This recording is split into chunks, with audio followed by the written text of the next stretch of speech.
Allahumma ya rafi'ad darajat, Allahumma ya rafi'ad darajat. Allah. Di mana kamari dijelaskan bahwa engke di yaumul kiamah para rasul-rasul dipanggil ku Gusti Allah Subhanahu wa taala. Masya Allah. Ditanya para rasul tedek dipenta pertanggungjawaban tentang tabligur risalahna, kena kasaksian ku umat, kena kadenge ku umat, kena kanyahoan ku umat. Maksudna hendak mengecek mana umat iman ka rasulna di masing-masing zamana, jeung mana umat anu teu iman bahkan ngalawan ka rasul-rasulna. Maka rasul dipanggil ku Gusti Allah di BAP, ditanya soal nyampaikeun risalahna. Masya Allah. Ulah-ulah rasul dipanggil ku Gusti Allah anu ieu teh ancamanana neraka. Sangkilang bupati bae di peta pertanggungjawabanana, gubernur di peta pertanggungjawabanana, DPR di peta pertanggungjawabanana, nyana teh kesang badag kesang halus. Lamun nyana teu main jalan dapur bahaya. Untung jalan aya dua, hiji jalan hareup, kadua jalan dapur. Lolobana pejabat make jalan dapur. Iyalah lantaran di penta pertanggungjawabanana presiden ndek mikeun jabatanana ke penerus bangsa. Ieu di penta pertanggungjawabanana selama nyana menjabat 1 periode atau 2 periode. Apa yang telah dilaksanakan sesuai atau tidak pelaksanakan dengan aturan-aturan. Lantaran singa de negara urang teh lain milik pejabat, kutitipkan bangsa dan negara ku cek Bung Karno. Bahasana ge kutitipkan. Bener sia nyekal titipanana aman, teu bener sia di dunia bisa aman lantaran bisa jalan dapur, tapi tidak ada yang bisa aman di Mahkamah Agung Rabbul Jalil di hadapan Allah Subhanahu wa taala. Bakal disaksian ku urang bagaimanakah Bung Karno dulu, dan bagaimanakah Soeharto dulu, dan bagaimanakah Gus Dur, bagaimanakah Megawati, termasuk orang yang kecil Habibie. Bakal dipenta pertanggungjawabanana kok bisa lucu eta tim-tim, termasuk SBY 2 periode dipenta pertanggungjawaban ku Gusti Allah engke di Rabbul Jalil, urang sebagai saksina. Muncul coba saksi nu pernah di presidenan ku SBY, coba dia. Wah kabeh berdesak-desak, mun berdesak-desakan saya saksi, saya saksi, saya saksi. Kumaha sia ieu waktu presiden SBY jadi presiden teh bensin kumaha.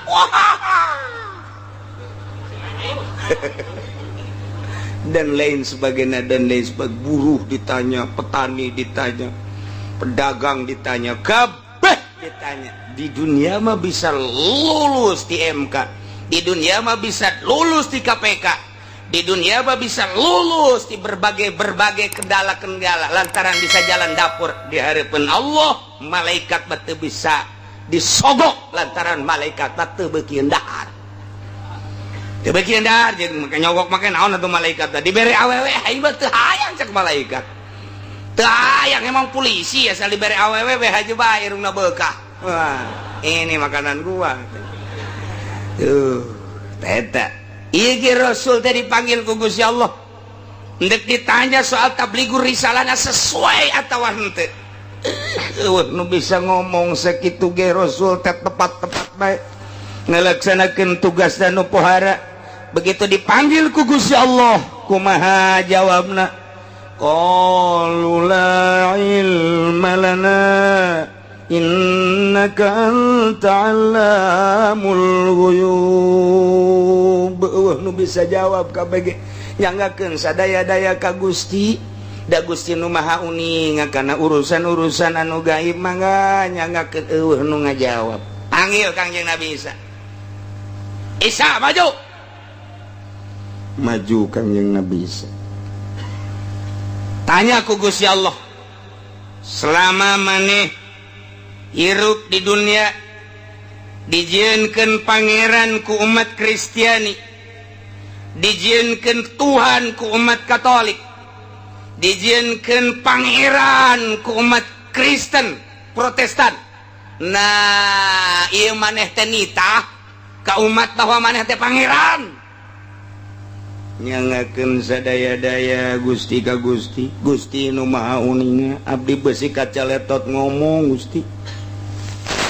Rempan abdi lantaran ieu teh seuneu di sakelilingna salah seren neraka. Teu mamrih eta rasul, teu mamrih eta nabi, teu mamrih eta wali, teu mamrih eta kiai komo kiai sakupi. Wah, geus tah. Seren tah geus kitu. Atuh komo lurahna tah mangga. Oh, geus tah mamotokodimin ka nerakana ge tah mah. Hese, geus ieu mah bahka mah anu luar biasa ieu. Ngegeter kabeh ge neraka berhadapan jeung kenyataan ieu. Mantap Kang yang Nabi Isa ge nyari eta. La ilma lana innaka anta alamul ghuyub. Gusti nyangakeun sadaya-daya mangga ada aya catetanana Gusti. Tanya Rokib, tanya Atib. Mangga abdi mah geus teu bisa nyarita besi kacaletot. Isa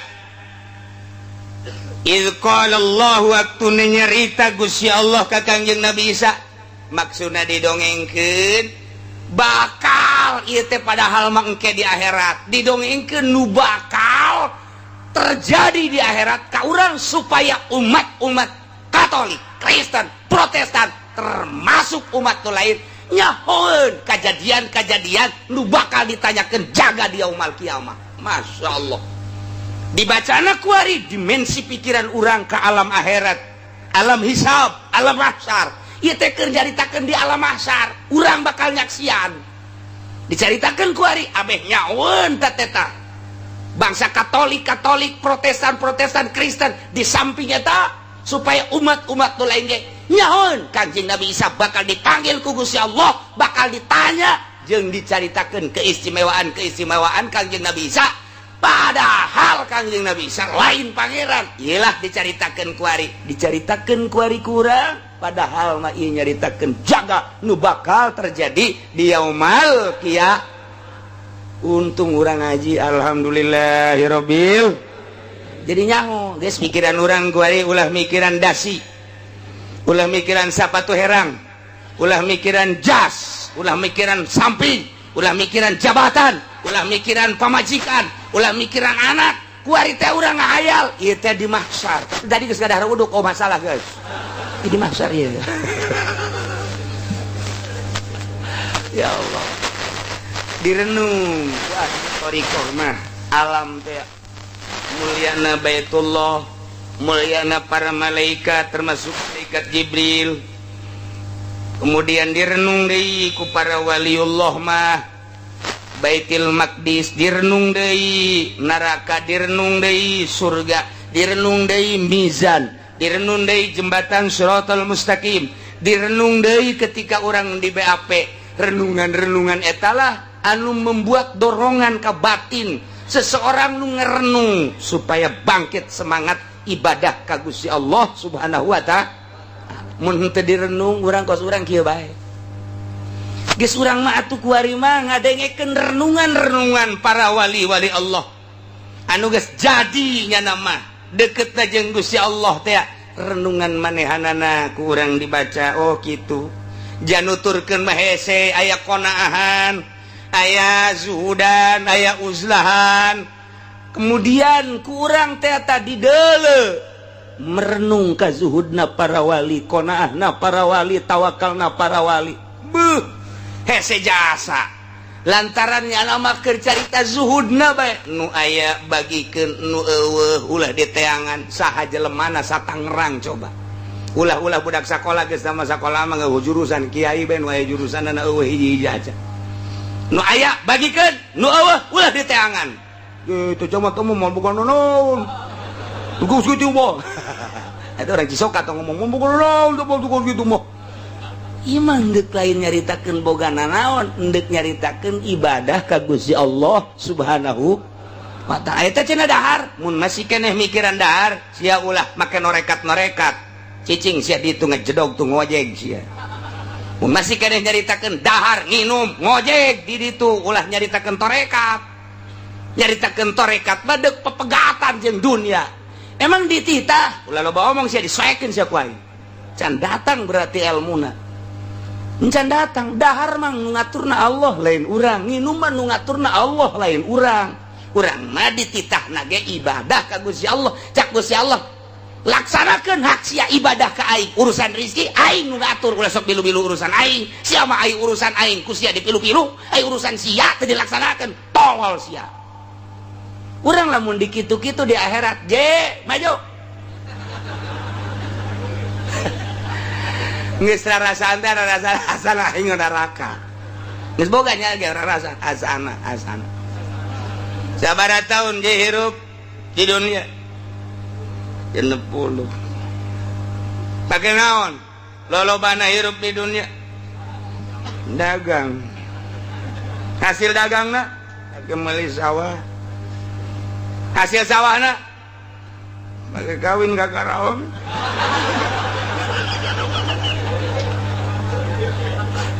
Cek malaikat tuh ayo makanan gua ayo. Malik, cek malaikat Zabaniyah. Malik, ya hiji ya. Mangsa urang ya, jahanam bukakeun jahanam. Sia di dunia 60 tahun tulisan salat mah saeutik jasa ngan lebaran doang. Ilo lobana sia dagang bae dagang pandagang mah urusanna eta mah rezeki. Urusan rezeki mah pan Gusti nu Allah nu ngatur. Cak Gusti Allah ge rezeki mah aing nu ngatur. Wa ma min dabatin fil ardi illa Allahi rizquha. Teu setiap nu kumalangan di dunia boro-boro jelema cacing. Allah nu ngarizkian. Tuma Allah nu ngarizkian. Sia geus ikut campur urusan Allah, ai urusan sia salat sagala puasa henteu. Cek Zabaniyah seret geus ulah loba omong temen nu geus. Seret. Diseret cek pemajikan agak haji dadah cek haji sial dadah sia gege makalna di BAP ya sia aduh eta urang lamun diinget kadinya Masya Allah ndek kumaha nu mantak direnung ieu keur cai renungan para wali teh ngerenung mun aing di BAP disaksian ku manusia triliunan ke nu nga BAP na malaikat perintah Gusti Allah salah neraka beuh ieu aing hirup coba eta hana sugih henteu kadaan lamun sugih ona man cara batur seubeuh di dunia pan aing mah nya capek mamanggul waluku nya capek nutur-nutur buntut kebo nya capek aing dahar ge nganjeng lauk asin bae. Di akhirat dia kos kieu eta renungkeun ku urang salamet moal aing sih Masya Allah lamun urang ngarenung ka dinya ketika urang ditanya sia sok ngaji kan ka Cilongok sok make motor naon Scoopy menang ti mana ngridit teu nya hos sia ngridit haram mun urang ngarenung ka dinya Gusti Allah meureun cilaka geus lah Scoopy jual ngredit nu gede deui. Ya Allah, ilah renungan-renungan jadi urang teh ditah ngerenung alam dunia, renungkeun ku urang. Nu amal bakal kabawa ka alam akhirat renungkeun ku urang. Eta teh tafakur teh ngaranna. Tafakur jeung muraqabah diaturlah ku ahli-ahlina yakni para wali-wali Allah. Jalan untuk usul ke Gusti Allah 3 hiji tafakur 2 muraqabah 3 zikir. Zikir mah tama jangan benturan nafsu-nafsu urang.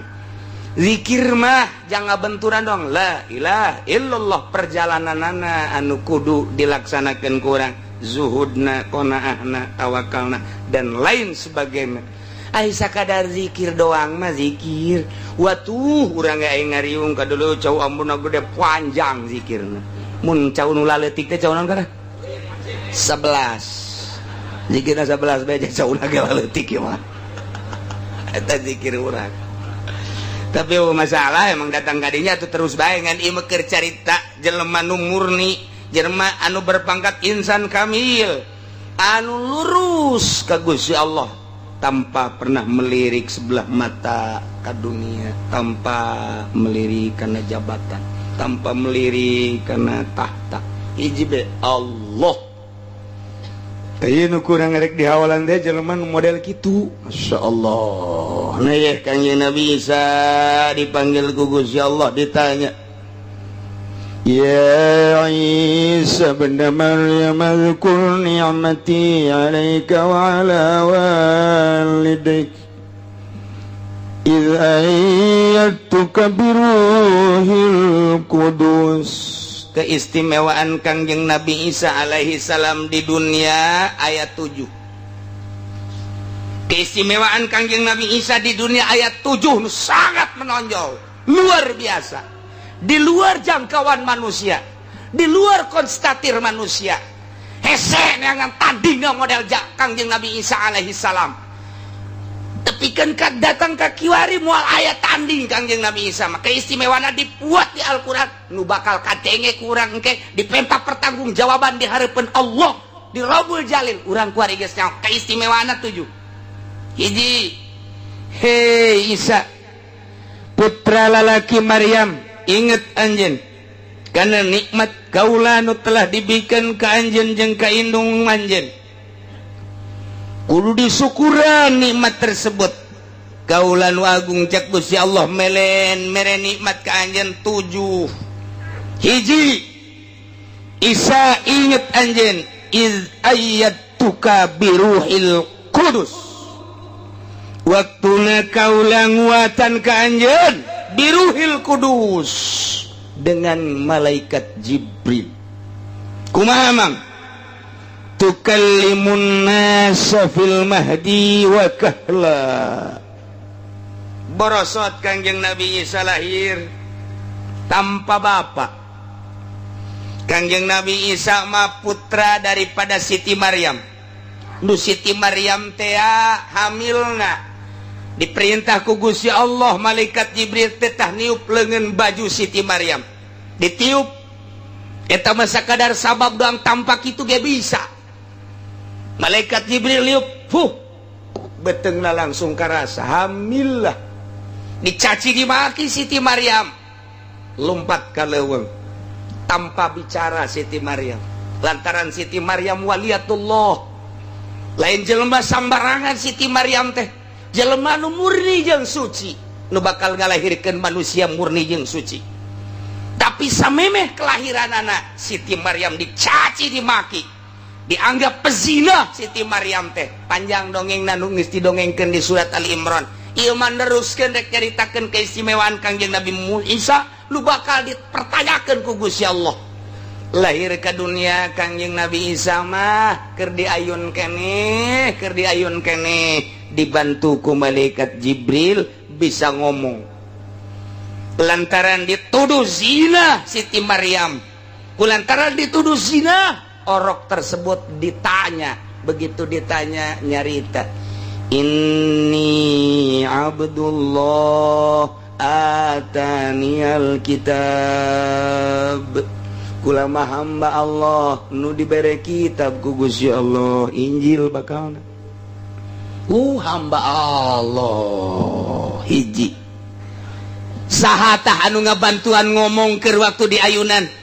Sahatah anu ngabantuan ngomong keur waktunya na aya di buayan. Keur manehanana jadi orok. Biruhil Kudus, malaikat Jibril jadi pendampingna. Dioyakeun ku malaikat Jibril sungutna, lisana. Dibere bisa ngomong hakikat nama Gusti Allah anu nyandingkeun malaikat Jibril ka diri Kangjeng Nabi Isa alaihi salam. Kadenge inni Abdullah ataniyal kitab. Kadenge ku masyarakat. Hiji. Nomor kaduana, engke bakal nyarita deui nu sarua bahasana wakahla setengah tubuh. Ieu ayat wakahla nandakeun yufidu nuzulahu qabla sa'ah, bakal turun deui Kangjeng Nabi Isa memeh kiamat. Lantaran aya bahasa wakahla. Wakahla teh umurna setengah tubuh. Kangjeng Nabi Isa waktu diangkat ke langit ku Gusti Allah, dikejar-kejar ku Yahudi, umurna 33 tahun, 3 bulan, 3 poe. Kitu itulah Kanjeng Nabi Isa diselamatkan ku Gusti Allah kuari aya di luhur langit, tanda ayana di luhur langit ketika junjunan alam Kanjeng Nabi urang Kanjeng Nabi Muhammad sallallahu alaihi wasallam mi'raj pendak sareng Kanjeng Nabi Isa alaihi salam aya keneh di luhur. Masya Allah, jag-jagwa ringkas tah Kanjeng Nabi Isa diangkat ka luhur langit disalamatkeun ku Gusti Allah. Nu dongengna geus dicaritakeun dina surat Ali Imran, ayalah jelema anu akur jeung Kanjeng Nabi Isa atawa anu persis jeung Kanjeng Nabi Isa, dibunuh, disalib, dianggap Kanjeng Nabi Isa pecinta Kanjeng Nabi Isa, disalib. Nu kuari kieu bae teh tadi salib teu make calana-calana acan, nu dianggap pangeran eta teh lain Kanjeng Nabi Isa alaihi salam. Kanjeng Nabi Isa naik ke luhur langit diangkat ku malaikat Jibril.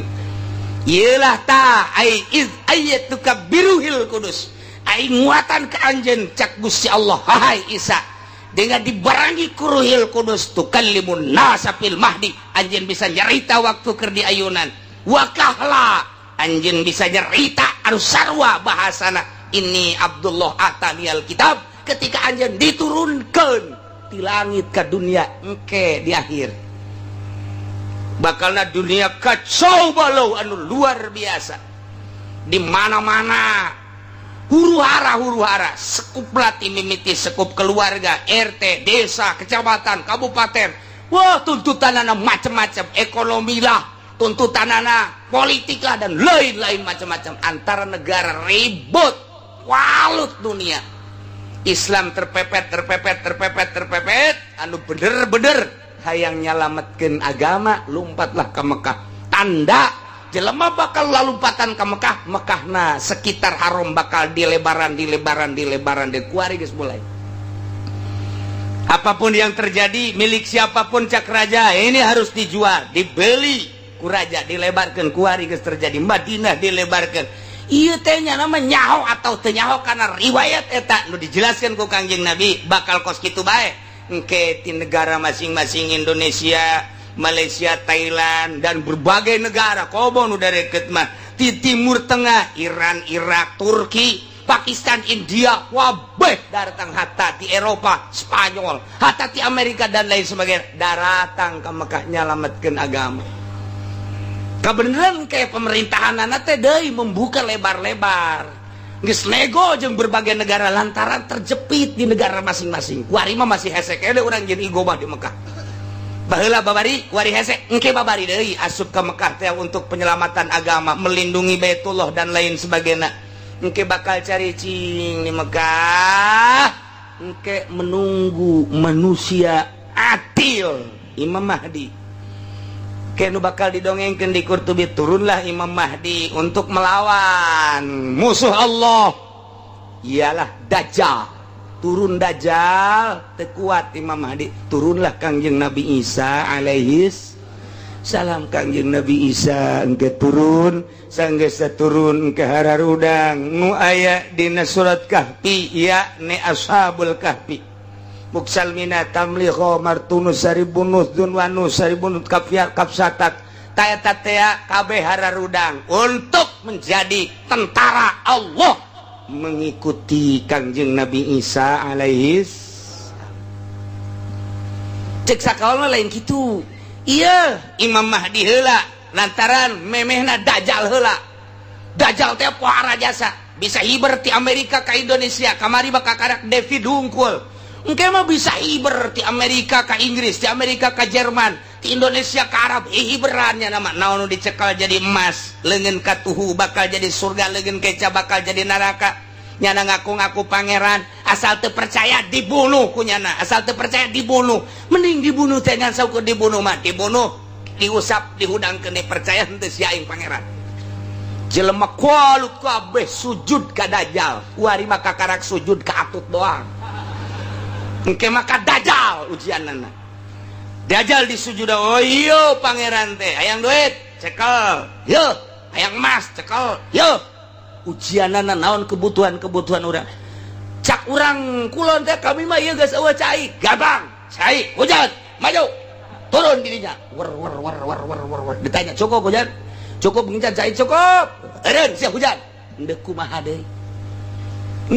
deui kuari mah kakarak impes daging bae ge sarujud jelema kakarak bunga bang bae ge sujud kiai nu haram-haramkeun dicaci dimakikeun teuing aing mah karasa siang kamu disidang di hadapan Allah aing geus nyampaikeun ka sia tapi awas ya kuat henteu sia nang tangan siksa Allah. Nah ieu kuari geus sararujud kana kos karar itu jabatan disujudan tanpa jabatan moal dahar murtad sia maca 2 kalimat syahadat kuari geus mulai diacak-acak engke mah dajal langsung. Nah didinya datanglah Imam Mahdi beserta bala tentara Ashabul Kahfi nu aya di Yordan dibuka ku Gusti Allah blak buukna bakalna 2 kali lipat tangtungan manehanana buajang tuh ribuan tahun tiba heula di zaman Raja Dikianus ada teh ribuan tahun wah buukna panjang kukuna pararanjang kumisna pararanjang pan hirup jana hirup atuh teh dikerut-kerut ya silet meureun di jero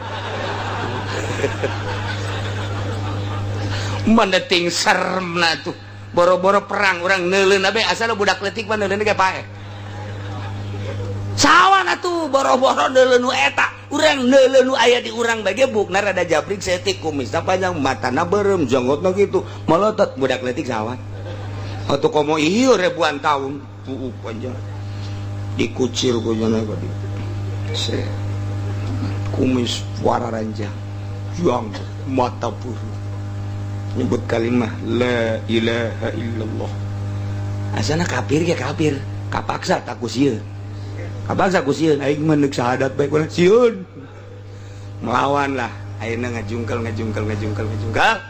beak geus dajjal turunlah Ya'juj wa Ma'juj anu dibenteng ku Dzulqarnain nu aya dina surat Kahfi raja sadunia 2 Islam teh hiji raja Dzulqarnain nu pernah ngabenteng laut nomor kedua Kangjeng Nabi Sulaiman alaihis salam raja kafir ge sadunia 2 nomor kahiji raja Namrud nomor kedua Firaun jadi sabanding bae tah Firaun dinasti Firaun terus datang ka kuari dinasti Firaun datang ka kuari dinasti Firaun 1 Firaun 2 Firaun 3 nah kuari ge Firaun nu kasakean lah melain Firaun mah tuh moal dibom Irak melain Firaun mah moal dibom atuh kitu Libya melain Firaun mah Firaun dinasti Firaun dilanjutkeun termasuk dinasti Islam ngan kedinastianana geus dikaburkeun diganti padahal terus bae nah ieu engke kakarak turun Kangjeng Nabi Isa alaihis salam berjuanglah Kangjeng Nabi bahkan kawin Kangjeng Nabi Isa di masa eta makmur dunia teh kamakmuranna geus sasa dicaritakeun jelema syahadat kabeh jelema Islam kabeh jelema iman kabeh ieu bakal taya dalilna ke panjang dongengna deui ieu mah keur nyaritakeun bahwa Kangjeng Nabi Isa diturunkeun deui di langit setelah dinaikkeun umur 33 tahun 3 bulan 3 minggu 3 poe turun deui nyarita nu sarua kok bisa sarwat itu ayat tukabiruhil kudus cek Gusti Allah aing teh geus nguatan ka anjeun melalui ruhil kudus Jibril selalu ngabarengan anjeun ingat anjeun Isa hiji nikmati Gusti Allah eta nikmat kadua wa idzalam tukal kitab wal hikmata wat taurat wal injil inget Isa ketika maneh rada gede begitu maneh asup ke berbagai pendidikan anjeun eueuh nu ngawurukan tapi bisa nulis sorangan Kangjeng Nabi Isa mah bisa nulis sorangan eueuh guruan begitu asup ke madrasah guruna geus dikanyaokeun Pak Guru nu bakal dicaritakeun poe ieu teh sekian poin anu kagetan guru jeung Pak nyahoeun balik isukna kitu gede begitu asup deui ka majelis dicaritakeun guru poe ieu nu rek dicaritakeun teh nu rek disampaikeun ka murid anu poin kadua poin katilu cipari budak nyahoan kieu diantepkeun geus coba katilu kali ge kitu keneh Terus coba nulis bisa sorangan, nulis naon me, nulis bahasa Arab, nulis bahasa Suryani, nulis bahasa Latin, nulis Cina, pan hese jasa Cina maka. Cina mah hese jasa nulis. Cak urang mah sugan teh berkembang orang bahasa ya. Tulisan teh sugan mah kembang ros. Orang kan tulisan. Eta di dunia kekayaan Gusti Allah aya nu kos kitu. Aya deui urang mau mah teu kaharti. Orang kunyana ge teu kahartieun. Tak eta teh dibantu ku malaikat Jibril sehingga nulis naon bae jana teh paham bisa ngarti. Ya Allah ya Rabbi keistimewaan Kangjeng Nabi Isa lain lalawara. Bahkan nyaon nu diayakan nu di kantong anjeun teh eta teh aya kertas tulisanna di jero anu kageteun jelema jiban bisa nyaho kitu Isa ieu. Ya Allah ya Rabbi wa iz 'allamtukal kitab. Ade mana? Di jero naon pesak anjeun kantong anjeun tah aya kertas 2 lembar tulisanna tulisan Arab bahasana nu dicaritakeun anu kageteun panjelema kageteun. Wah Isa lain sambarangan jelema cenah ieu mah ieu na ieu wa id 'allamtukal kitaba wal hikmah jeung hikmah. Kejadian-kejadian isuk bakal nyaho Kanjeng Nabi, kejadian nu bakal terjadi isukan geus nyaho, bulan hareup geus nyaho, katukang dicarita-caritakeun berhikmah. Artina jujur jasa, adil jasa, pas jasa caritaanana jeung kenyataan hikmah aranna. Lamun nyarita isukan hujan, tepat. Bulan hareup bakal terjadi anu, tepat jasa. Hikmah ngaranna. Di benak hati anjeun teh tah aya terselimet kadieu mang kadieu kunaon di jero hati anjeun gugula ka nyawa aya naon hayang kawin jeung urang Subang nya oh sia sok loba omong kanyawan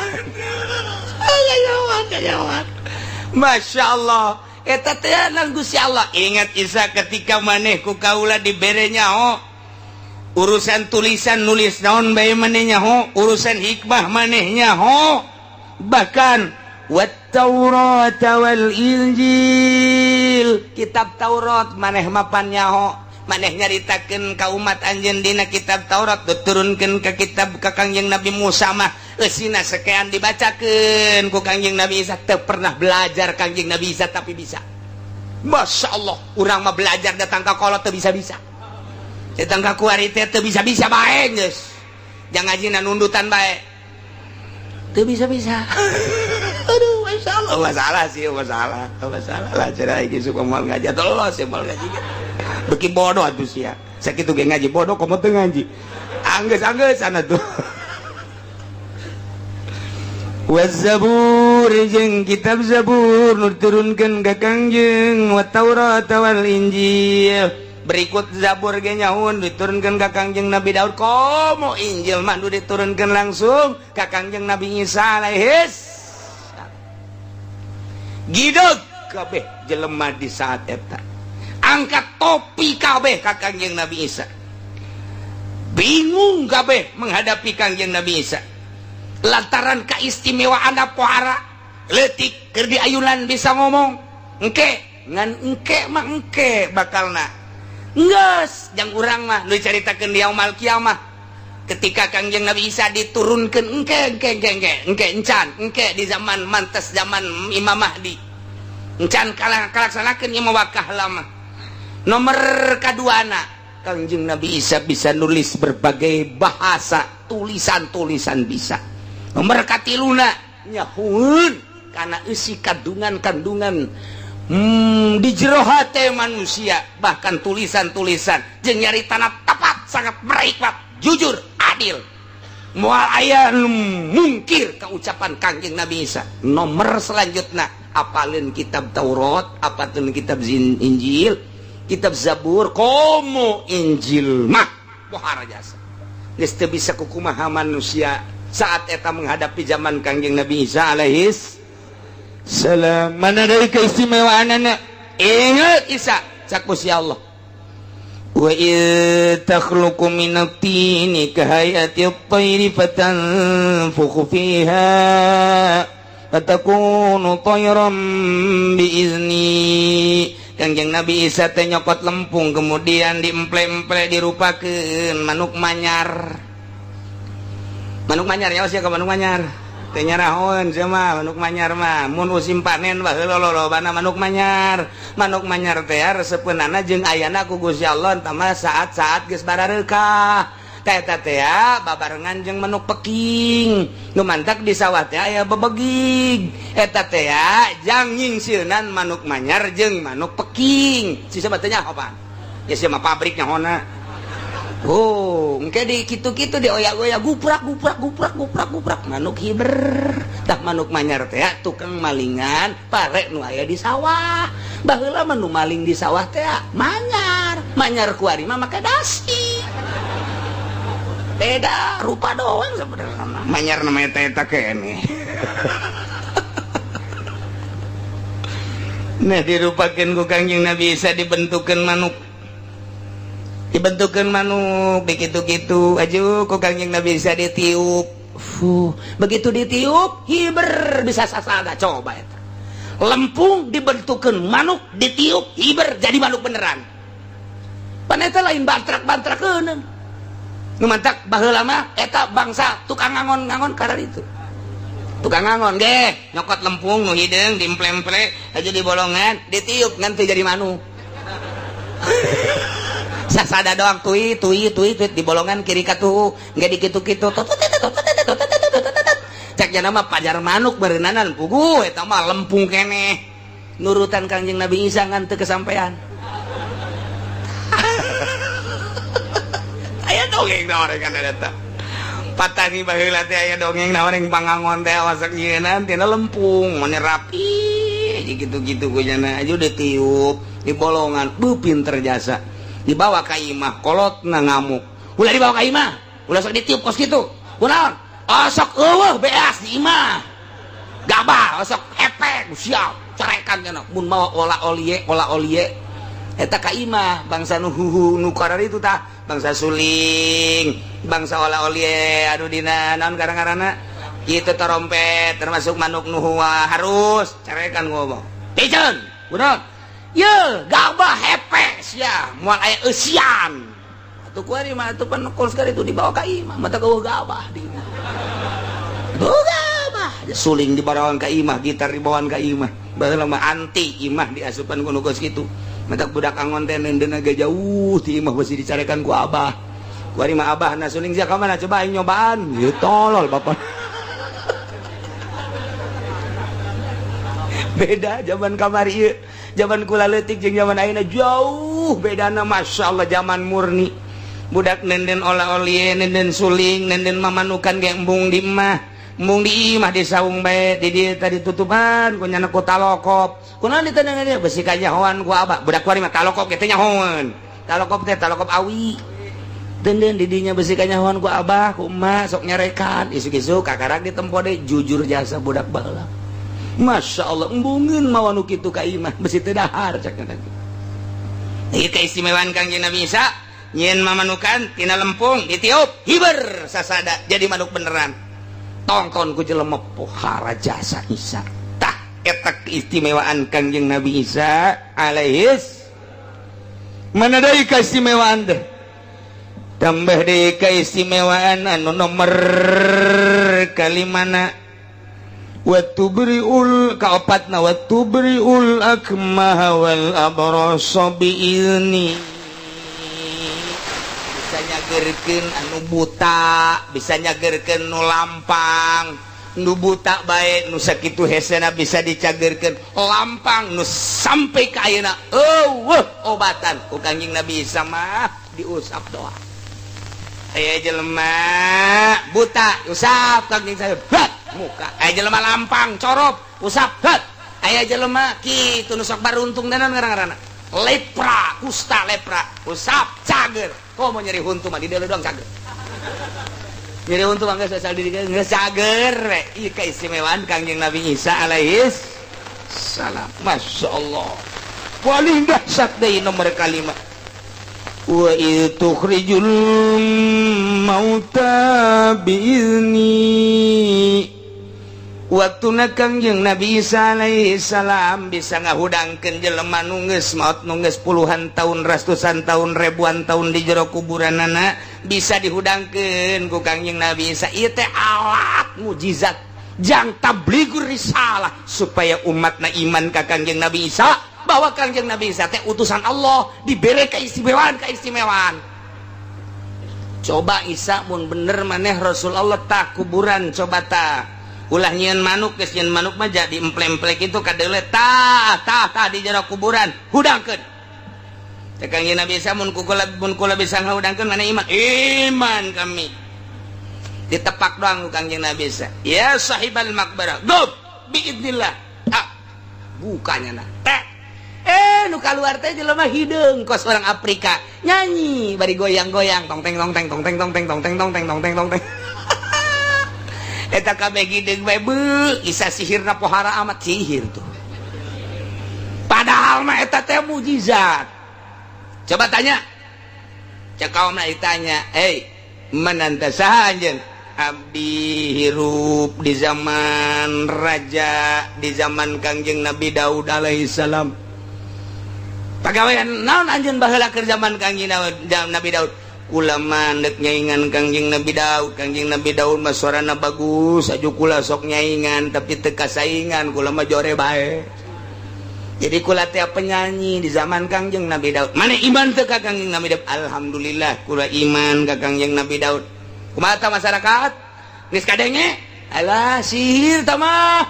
Coba balikeun deui, dibalikeun deui. Balik deui irji bismillah. Balik deui. Balik deui ka jero sok nutup deui kuburan. Masya Allah. Diiring-iring deui ka Kangjeng Nabi Isa. Coba cek tah kuburan nu ieu tah kuburan ieu. Kuburan saha? Mun kula bisa ngahudangkeun anjeun iman. Beneran, benar. Wari atuh coba maca syahadat asyhadu an la ilaha illallah wa asyhadu anna Isa rasulullah. Engke, hudangkeun heula.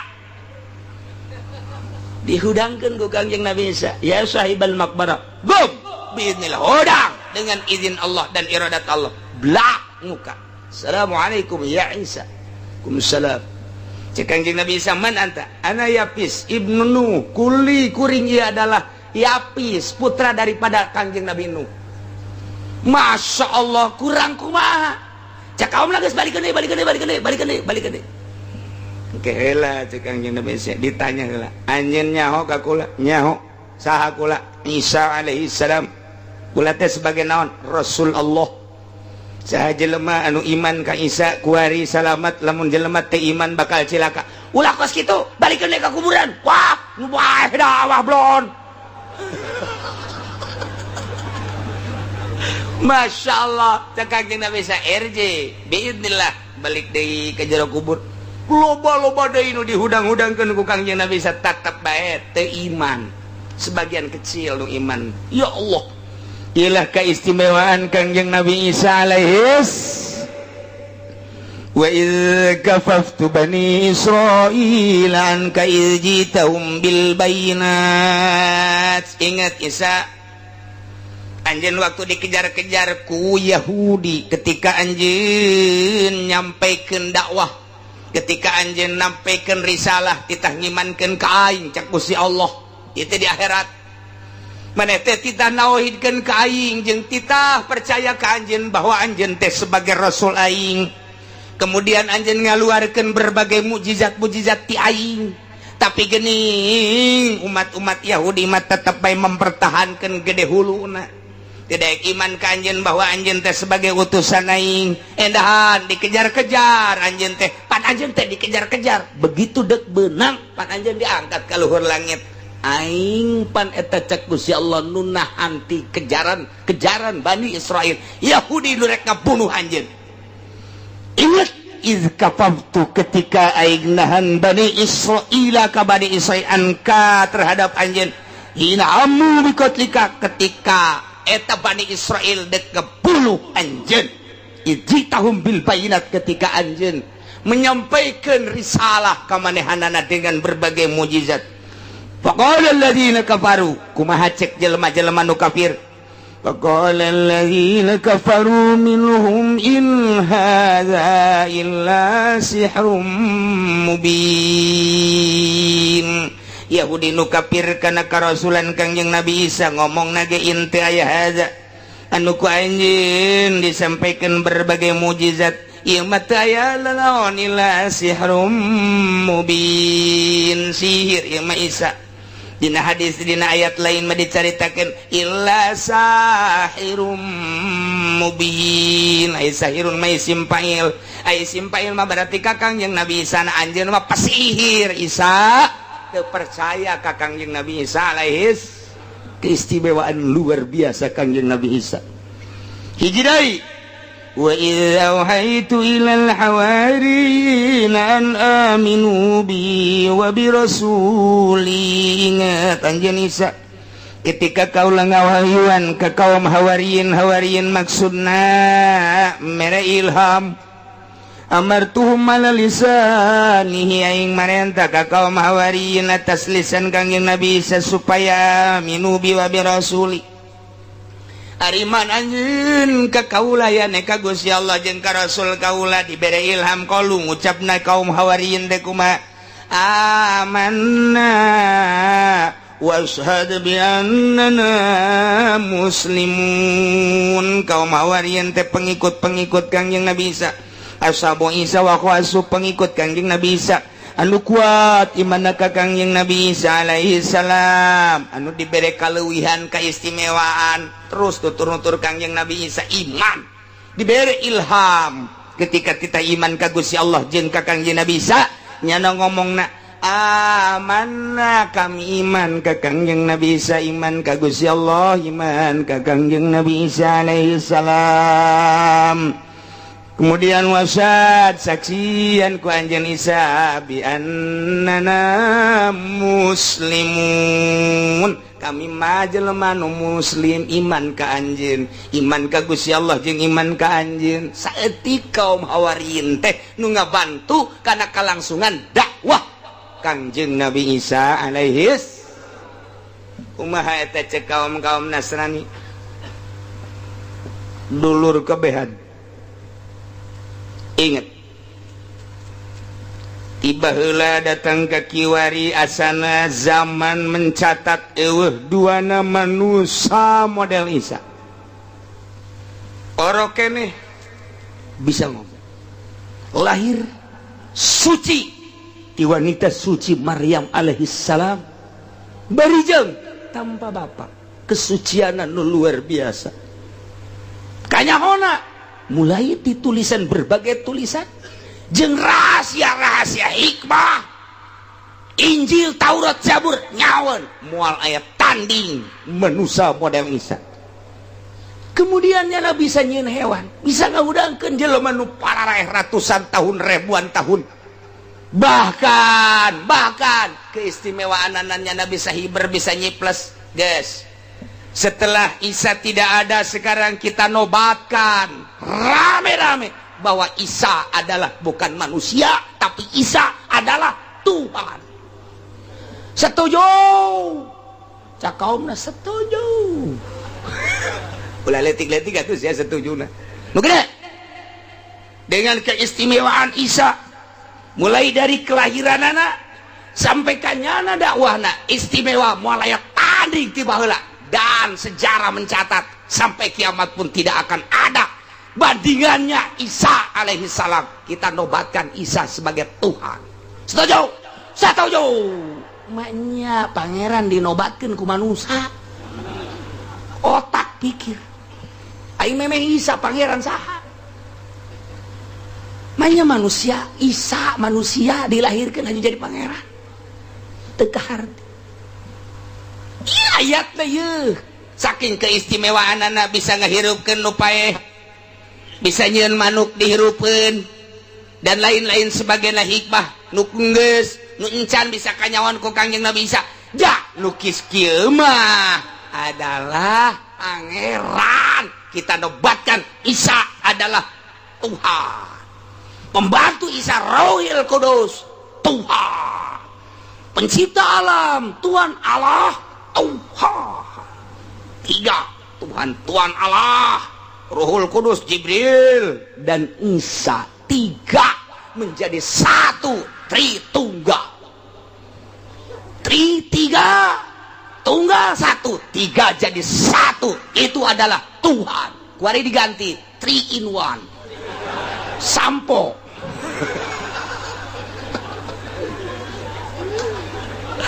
Masya Allah. Ini baraca ya orang Kristen ya keistimewaan ya. Nu paling pakai dalil. Adu kekuatan yang Islam di Amerika. William mengatakan tidak ada manusia seperti Isa. Sebab mana manusia yang bisa membangunkan orang yang telah mati. Padahal Tuhan Syekh Abdul Qadir lebih dahsyat tibatan Kangjeng Nabi Isa. Lamun Kangjeng Nabi Isa mah ngahudangkeun jelema, gum biiznillah. Kang Syekh Tuhan Syekh Abdul Qadir mah lain kitu, gum biizni. Tandingan ku sia. Tuhan Syekh Abdul Qadir, Kangjeng Nabi Isa mah gum biiznillah, hudang dengan izin Allah. Tuhan Syekh Abdul Qadir mah aing mah moal make biiznillah, biizni aing mah.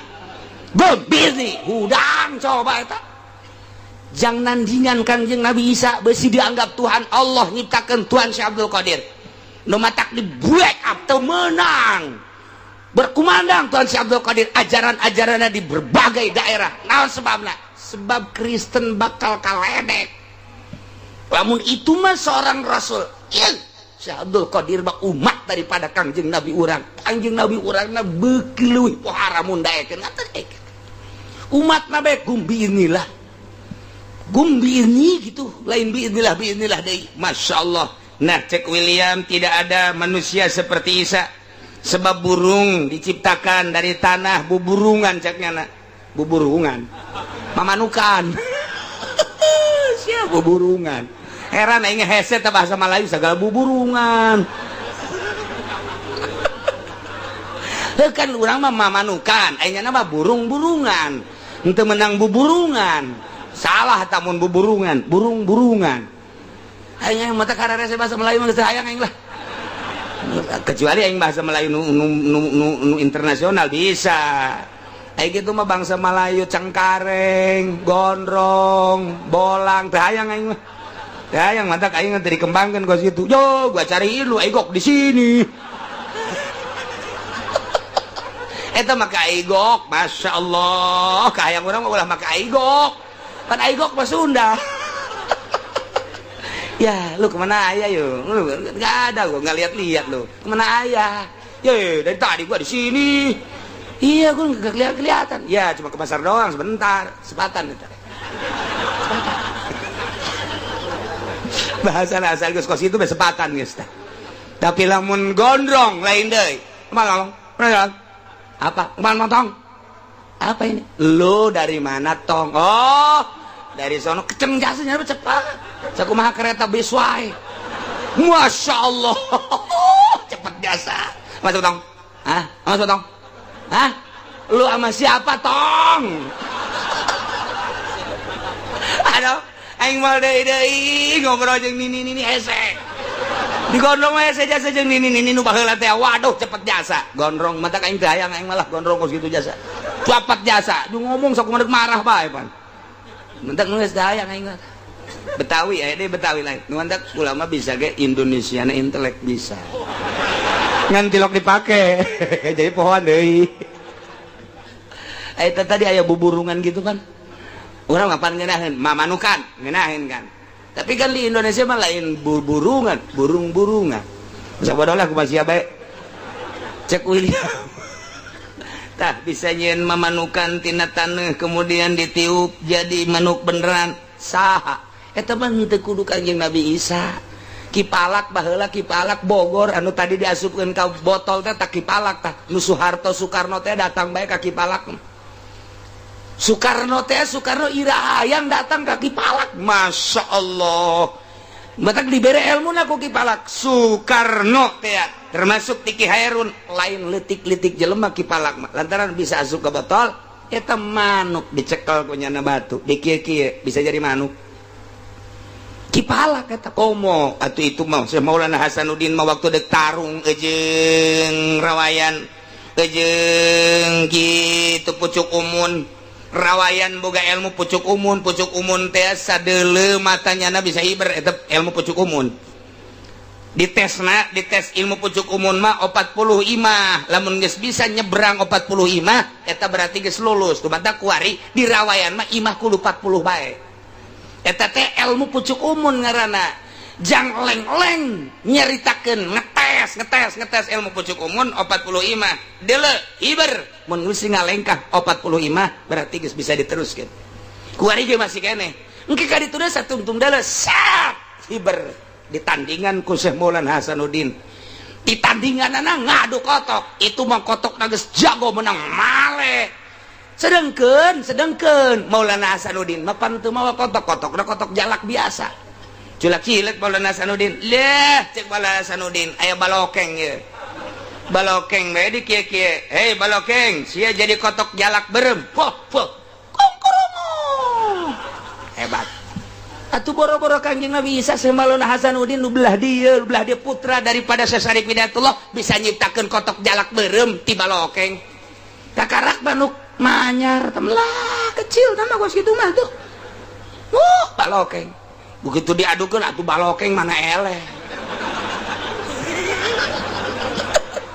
atuh deuk kumaha elehna aja balokeng nyinganan atuh tinggal sama Maulana Hasanuddin we mantep biasa ya kotok cek ieu atuh batur mah teu jarahoeun pan nyana doang nu nyaho moal eleh kotok aing mah kajian kumaha ge bener bae lantaran nu eleh tanding kedua minggu hareup hari Jumat badasar tadi tukangan Banten aya kadinya tanu rame ya oke geus balik nu eleh nu menang tarung kedua kali bingung nyelehkeunana kumaha aja lain ilmu leutik-leutik ya ilmu pucuk umun teh nah aya Ki Soleh Gunung Santri asistenna Waalaikumsalam bangun puyengkeun amat jeung bingungeun amat aya naon Sultan pan urang Jumat pas asar kado kotok di ditu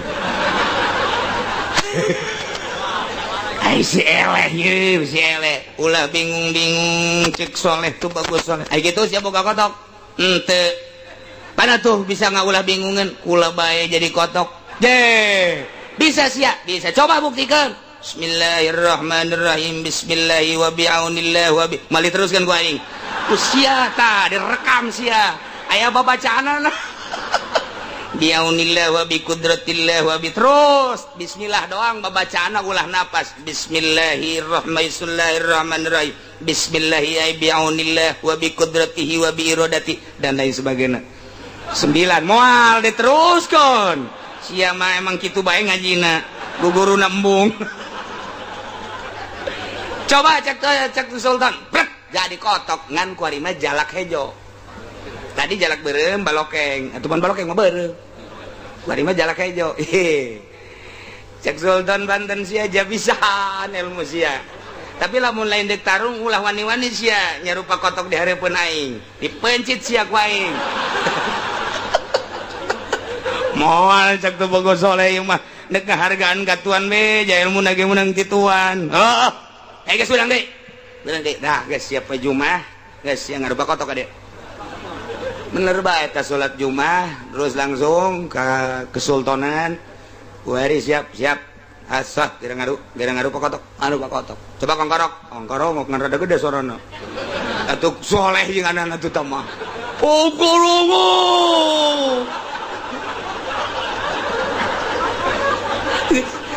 Sultan Maulana Hasanuddin ulah pati lu kongkorong kieu aja ngadu mah ngadu wae Masya Allah dibawa ku Tuan Syekh Sultan tet dijingjing ayo di kalangan geus gede hate moal eleh kotok aing pokona mah nu eleh baca 2 kalimat syahadat tanggung jawab kotok aing moal eleh cak pucuk umun ulah sombong heulanan kotok aing teh meunang malena bulanan tahunan geus bake awi buta awi dempet geus macem-macem tah eta mun aya awi buta awi dempet eta pucuk umun eta kepercayaanana wari lompat ka Cikupa baroga urang Cikupa tolol tah Cikupa nah diusap-usap make eta cak pucuk umun aya ngado wah ear-earan atuh jelema sabuatan tumplek kabeh watuh tuh bagus Soleh ngadu dah itu kus kongkorongok deui nyaman teh itu kongkorong nang tangan pan kotok teh pan gitu bener teh atuh siapa osok ngeuleuh jing main kotok kabeh horenganan Masya Allah. Nah tidinya konggorok pas iya tuh bagus soleh rongok sih sekali mah konggorok kagetin kurang pucuk umum gitu amat ya asalnya lain suara kotok teman dar diadukan eleh heula lain eleh semua eleh kapacok heula wah urang pucuk umum surak sia lalab beakeun geus kagitik deui kakarak mulai atuh jelema jingan sepira ngalawan ku otok atuh cia eta mah atuh tangkisanana jeung sepakanana kos lain kotok bae kos lain kotok tapi disepak siat guliting keluar kalangan wah cak pucuk umum parah mah disepakan wah lain batrak-batrakeun lima kotok cekel deui kotok diadukeun kalinya tat buak disuekeun burak padahal cak malasan mah kitu-kitu deui atuh datang ka ucutan kieu ieu bohong datung geus eleh pucuk umum sadat tetep bae tadaikeun sadat sakali deui nista maja utama ngan teu dilanjutkeun ku Maulana Sabdin akhirna tetep datang ka kuari pucuk umum ieu mah keur carita naon boro-boro Kangjeng Nabi Isa Syekh Abdul Qadir bisaeun termasuk Sultan Maulana Hasanuddin balokeng ditepak jadi kotok Syekh Muhammad Soleh ngarupa jadi kotok kecil tamah make jeung di pangeranan Kangjeng Nabi Isa kakarak bisa sakitu bae ge nah berarti teu kaharti ku jelema nu lurus otakna nu lurus pikiranana nu iman ka Allah jeung iman ka Kangjeng Rasulullah Muhammad sallallahu alaihi wasallam manya aya pangeran dinobatkeun manya aya pangeran jajadianan ku sebab boga kaistimewaan dipangerankeun teu kaharti sing hade na ieu lah kuari merajalela Tangerang dikuasai pembangunan gerejana sing hade geus urang tingali di Sumarekon tinggali di BSD di berbagai daerah gereja maruncul padahal bupati na muslim padahal DPR na muslim mayoritas padahal camat na mukmin jeung muslim padahal lurah na muslim tapi kok tanda tangan nyana teh waniun 10-20 juta atau mobil ratus juta awakna dek dibeuleuh di neraka jahanam inggis amat aing boga lurah kos kitu inggis amat aing boga bupati kos kitu inggis amat boga gubernur kos kitu naon bedana tuh gubernur muslim jeung lain muslim mantak naon atuh bedakeun saeutik cenah kan demokrasi deuleuh heula lokasina geus memungkinkeun apa henteu harus ada izin warga yang betul-betul sudah mayoritas Kristen. Ieu mah di tengah-tengah muslim nyeun gereja teu kaharti aing mah. Duit lumayan, sia kabita ku duit di dunia bisa meuli mobil Avanza, bisa meuli mobil Innova, bisa meuli mobil Mercy, Baby Ben, Volvo, Lexus dan lain sebagainya. Sabarangeunana mobil sia dikelabokeun di neraka dipanggang sia bupati. Dipanggang sia camat, dipanggang sia lurah. Deuleuh ku sia tang ngerecekna sate awak sia bakal leuwih tibatan sate ngerecekna ridho dengan ayana agama luar Islam naudzubillah min dzalikum mahamun anak urang naudzubillah min dzalik mentak sing hade ajikeun anak urang keuna masantren kuari mah lain lalawar hese ngandelkeun birokrasi pemerintah hese luar biasa geus kuari mah urang pa bisa-bisa lantaran duit dan lumayan ti Roma duit datang ke Indonesia luar biasa ti Vatikan datang ka dieu luar biasa eleh debat nyana melalui birokrasi logor anu luar biasa nah ieu mah geus teu bisa disimpen disumput salindung tapi tetep bae di mana aya nu neuk ngabangun perjuangkeun batur ye memperjuangkeun hayang atuh urang memperjuangkeun mbu mantak naon nyana di tengah-tengah orang berjuang supaya jadi atuh batak naon urang nu mayoritas berjuang supaya ulah atuh gitu bae aduh berjuang datang ka lurah datang ka camat nah lamun ti ditu camat dibere duit deuk tanda tangan urang bere golok ada lho ya naon ya golok paranti naon ya paranti masjid kotok mbek poe ieu paranti masjid naon cek camat ulah sok itu gitu gugurkeun tanda tangan golok nyangsang sia ieu teu nyaho aing turunan naon kitu ngaranna tah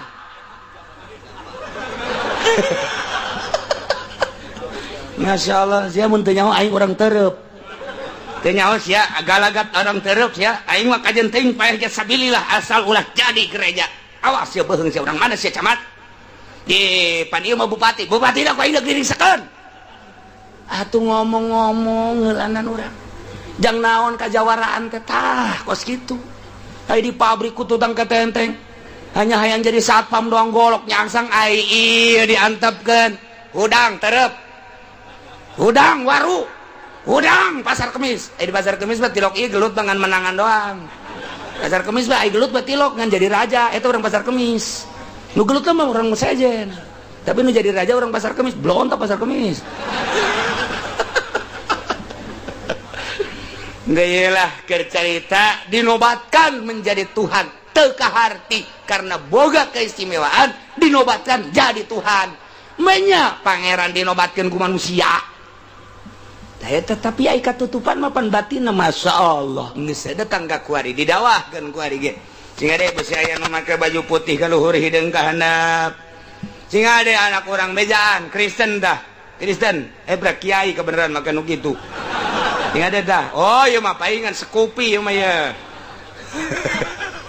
Ndailah caritaan dina Al-Quran nu bakal ditanya ku Gusti Allah jada yaumal kiamah nu bakal disaksian kadenge ku urang kabehan urang memeh kiamat jaga geus nyaho heula ti heula nyaritakeun keistimewaan Kangjeng Nabi Isa nu kemudian dinobatkeun ku masyarakatna menjadi Tuhan Tuhan Allah Tuhan Ruhul Kudus Tuhan Anak atawa Isa ulah urang mah pangeran mah ejey la awwala lahu wa la akhir awalun bil ibtida wa akhirun bil intiha hiji bae Allah subhanahu wa ta'ala urang kudu percaya ka rasul-rasul Allah percaya ka Kangjeng Nabi Isa bahwa Kangjeng Nabi Isa lain pangeran rasul Allah percaya ka Kangjeng Nabi Musa lain pangeran rasul Allah percaya ka Kangjeng Nabi Nuh lain pangeran rasul Allah 25 rasul wajib dikanyahokeun lain pangeran rasul termasuk Kangjeng Nabi urang Kangjeng Nabi Muhammad sallallahu alaihi wasallam lain pangeran rasul pangeran mah hiji Allah subhanahu wa ta'ala bakal nyaritakeun kahayang kaum Hawarin pecinta-pecinta Kangjeng Nabi Isa anunya selalu mengikuti Kangjeng Nabi Isa ke boga kahayang mohon ka Kangjeng Nabi Isa setiap Kangjeng nyarios lalu dipisah make amma ba'du mantaku orang guari diturutan make amma ba'du macana lamun nurutkeun cek alinahu ulama ba'd lain Quran ieu mah keur carita nahu Alpiah ngajelaskeun domahkeun sok aya anu ceramah make amma ba'd teu bagus amma ba'du lamun maca Quran gagarak mim ba'd tapi ieu mah babacaanana keur carita babacaanahu amma ba'du ulah dipaksakeun amma ba'd lamun eta kompetisi coret merah aya kiai aja amma ba'd coret merah jadi teu bagus amma ba'du macana kitulah diatur ku ahli bilagah likulli magol wa likulli midan rijal tiap makom aya makolna jadi orang makomna ieu mah makomnahu amma ba'du henteu cenah kula mah deuk amma ba'd bae atuh sabodo sia ngancak masyarakat nu nyaho kiai bodoh mantan geus kitu teu maju bodoh lantaran kudu amma ba'du amma ba'd emang salah sok sia mah sok aja yang disesuaikan sungut meureun sia mah padahal likulli maqam magol salaman dengan kurang pas jadi intinya kruk lamun mur nomor 12 atau kudu 12 deui lamun mur 12 dibere 13 logor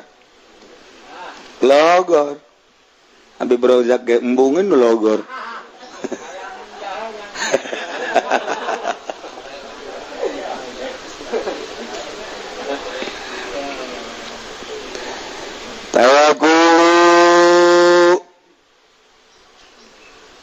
apaan didinya teh wajib kudu ditendenan Pak litil ya wujuban uli Pak lamun teu aya apaan berarti salah sana salah neraka jahanam budak lain dia mah lain urusan neraka ieu mah mata turika udda ma'iban ketika sesuai jeung aturan nahu maka tercelaklah orang nu ngomongna maka bisa diajukeun bodoh amma ba'du fayaqulu bakal nyarita seorang rajaning wali dengan gelar Gausul Azam gelar Kutubur Rabbani di Jakarta aya toko Rabbani aya di Jakarta opat tingkat dinya wah toko Rabbani eusina sempak jeung cangcut belon da toko aduh ngisin we wara mewah tokola itu toko Rabbani teu kira-kira budak nyeun toko Masya Allah barang asup ka jero urang gambar na gambala ya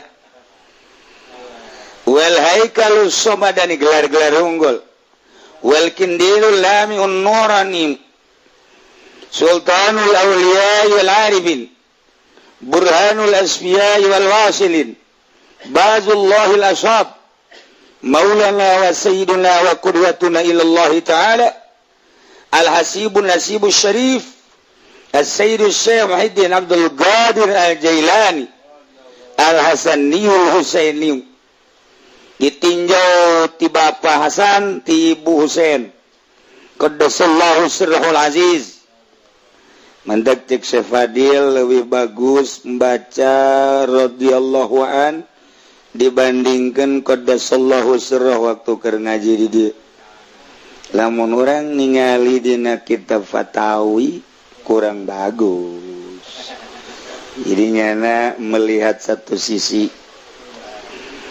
lain kernya ngaletikeun lain kernya nyalahkeun kurang perbandingan tetep jang gelar wali radhiyallahu an lebih bagus qaddasallahu sirrahul aziz tunggal kitab nyana hampir nyalahkeun ka qaddasallahu sirrahul takset kurang simpati ku Allah dikitukeun bab kurang rob artina kurang ningali fatwa ulama ahli Allah ketika ulama baheula di zaman Ibnu Hajar ngarumuskeun tentang bagusan qaddasallahu atau radhiyallahu untuk julukan wali Allah dikeluarkanlah hujah-hujah jeung dalil-dalil argumentasi nu pohara tetap nur rajih unggulan kene qaddasallahu sirrahul aziz wa nawwara darihahu syarif dasan mantak ti baheula qaddasa geri geus didiskusikeun baheula kula inget bae ketika nyana ka dieu nyana nyarita lebih bagus radhiyallahu an oh cekula ieu kurang pati luak lieu teu masalah ngan kan geus dipatwakeun geus didiskusikeun lain sepangkat urang nu ngadiskusikeun sepangkat Ibnu Hajar Imam Romli jelema nu teu nyahoeun kana hulu peda kejauhan ka jengkol orang mau ngomong na jorok babi brozak mah teu percaya orang ge sebab naon atuh keur ngaji ge ngopi terus panjang mah ayo nu ngomong na ahli Allah teh salah radhiyallahu anhu gengan dibandingkeun sebab ahli Allah ieu mah ahli batin geus qaddasallahu sirrahul aziz cenah kan sahabat kunaon teu qaddasa sahabat leuwih qaddasa ngan nyana nu ditembongkeunana syariat gelar ulama radhiyallahu an gelar kitu ulama amiril mukminin khalifah amiril mukminin radhiyallahu sebab nu dijalankeun secara zahir syariat ketika nu dijalankeunna batin qaddasallahu sirrahul aziz atawa quddisa sirruh lain cakula Ibnu Hajar geus ngajelaskeun dina fatawina tinggal dituturkeun bae da cenah ku alaman deuk radhiyallahu anhu tuh kumaha sia bae bejaan ongkoh sia mah Ibnul Imam Sayyid Abi Shalih Musa Janki bapana Sayyid Abi Shalih Musa Janki dosat panjang orang menyaritakeun dosat ajeun Ibnul Imam Sayyid Abdullah Ibnul Imam Sayyid Yahya Zahid Ibnul Imam Sayyid Muhammad Ibnul Imam Sayyid Daud Ibnul Imam Sayyid Musa Ibnul Imam Sayyid Abdullah Ibnul Imam Sayyid Musa Al-Jun Ibnul Imam Sayyid Abdullah Al-Mahdi Ibnul Imam Sayyid Al-Hasan Al-Musanna Ibnul Imam Al-Hammam Sayyid Al-Hasan Al-Sibti Ibnul Sayyidina wa Maulana Amiril Mu'minin Abil Hasanain Al-Imam Sayyidina Ali bin Abi Talib radhiyallahu anhum ajma'in etalah Tuan Syekh Abdul Qadir ditinjau tina turunan min jihatil ab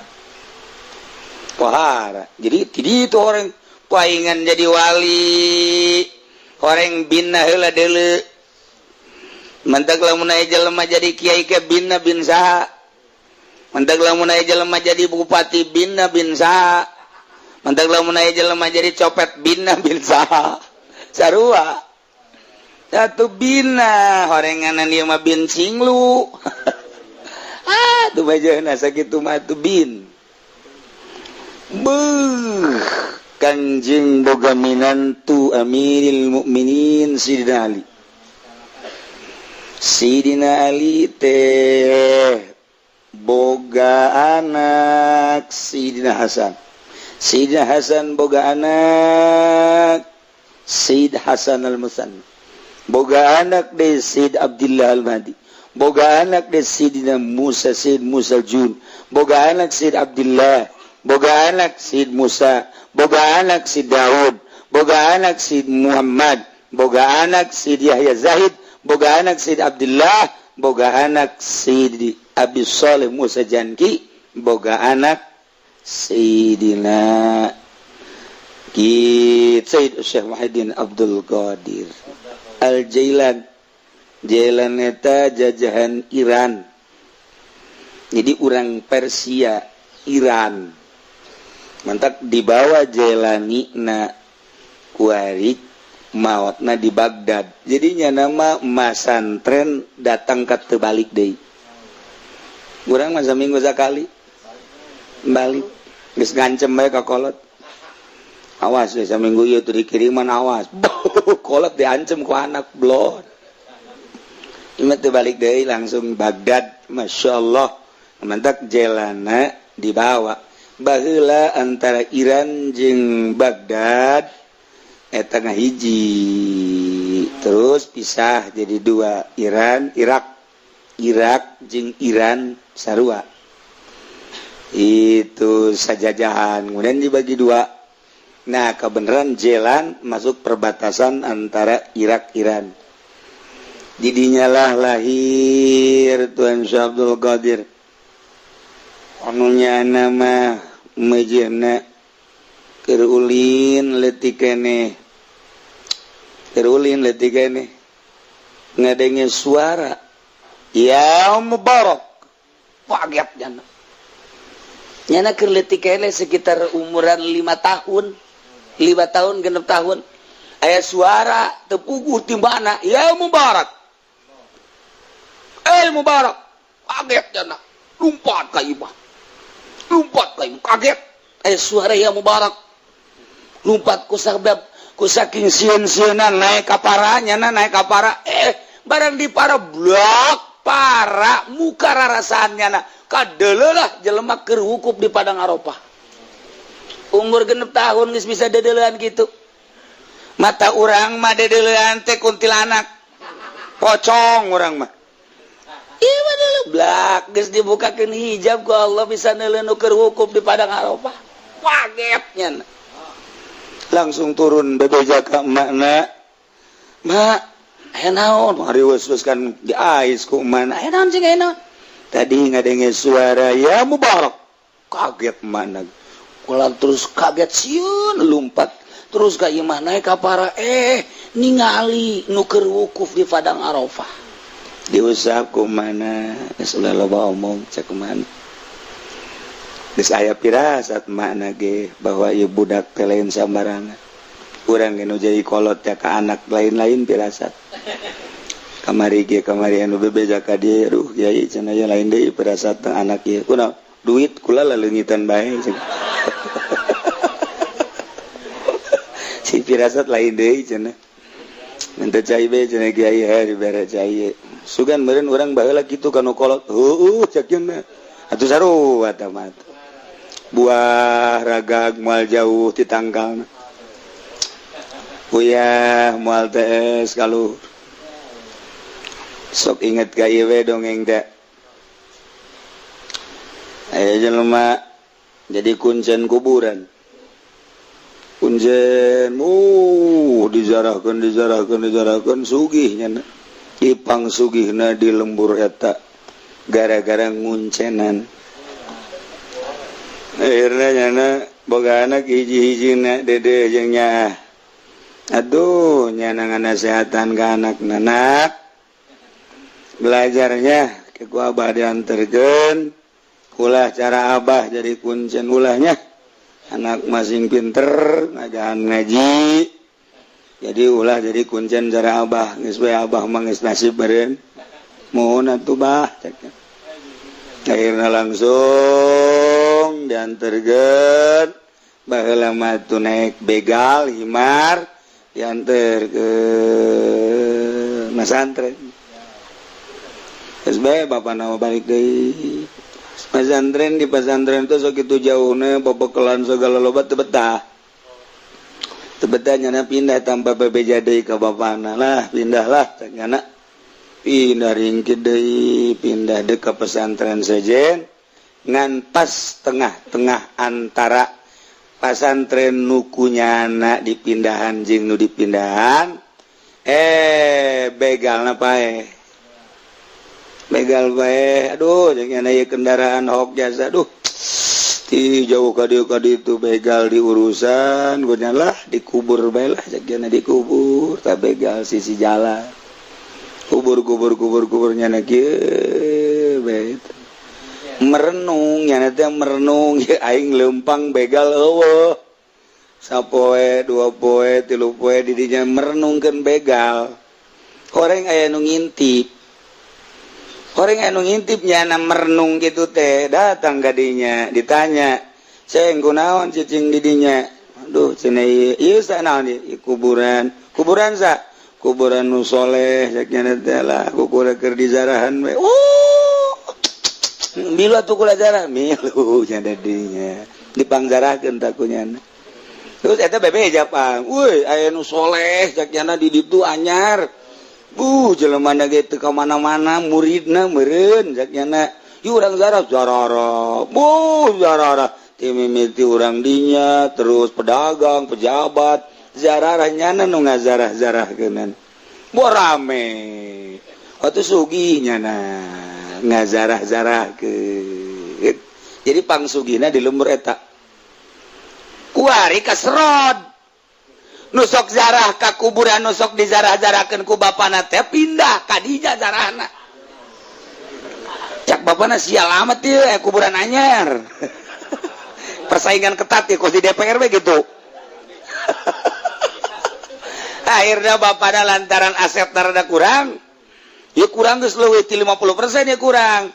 Cobalah cek cenah aing ningali ka kuburan itu aing zarah lah ka ditu, katarik nya ge zarah ka ditu. Oh jauh atuh barang zarah, kaget kuncena anakna. Ih, beja anak aing nya kana teh.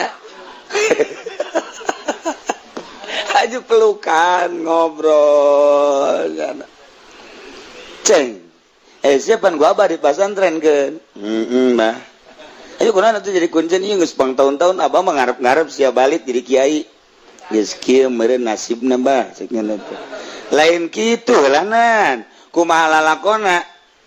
Kula teu betah bah di dinya. Jeung kula pindah harita bangsa 7 tahun ka tukang kan atau 10. Heeh. Jeung kula terus pindah. Begal tengah jalan bae.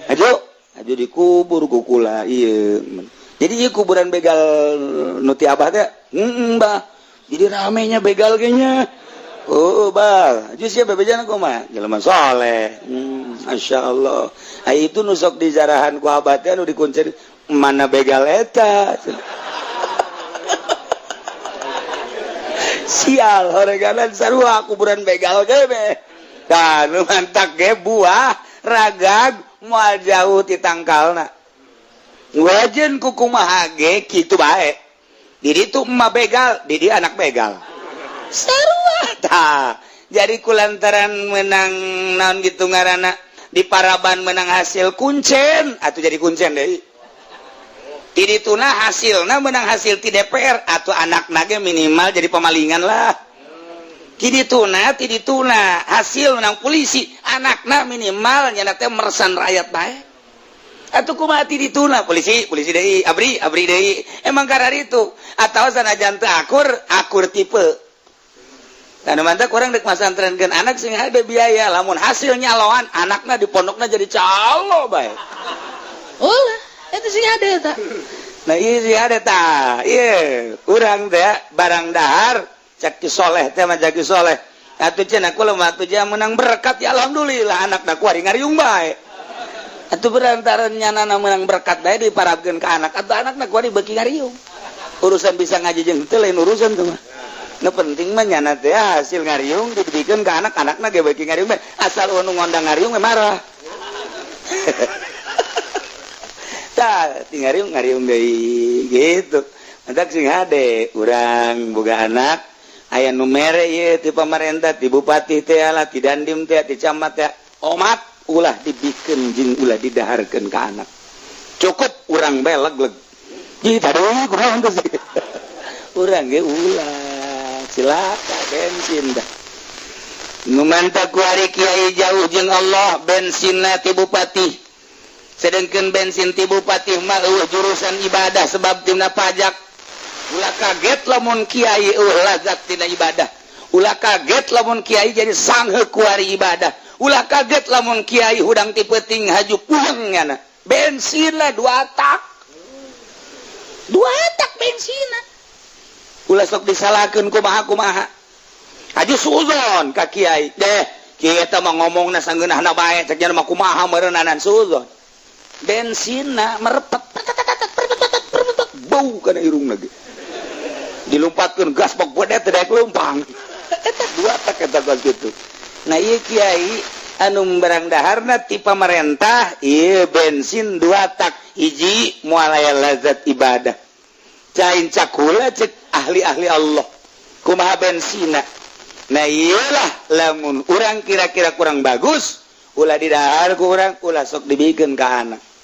Urang ngadahar hasil ti pamarentah kemudian jadi daging, jadi getih, jadilah cai mani. Kemudian dijimakeun ke pemajikan. Terus bondal jadi anak.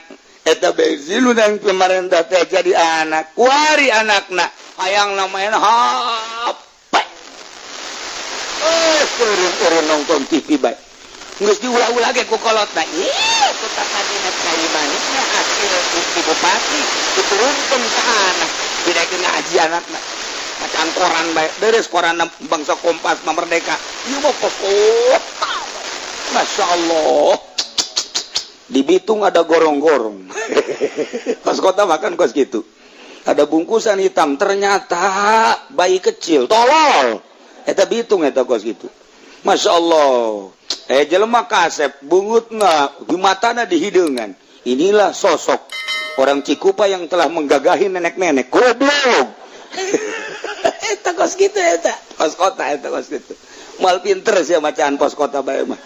Moal dijamin moal pinter kajian goko mah ge. Mun kurang maca koran, Merdeka, Kompas, eta kelas-kelas internasional. Ulah, bila perlu bahasa Inggris, bacaan kurang teu ngarti los. Baca geus urang. Woi, rame amat ieu baca horenganan ti balik. Nyana bebeja ka anakna. Nak, mobil ti balik. Mana tuh geuleuh, bana di luhur. Atuh lain mobil nanti balik bah korana. Oh korana emang. Sia laki-laki horenganan dibrojak tuh pokoknya gitu. Bodoh mah dibawa ke mana guys. Ya iya, bapak nak kuncen, anak nak jadi kuncen meujeun na. Nah, wa inna nasaba waliyati hadratis sirina wallahu a'lam bissawab.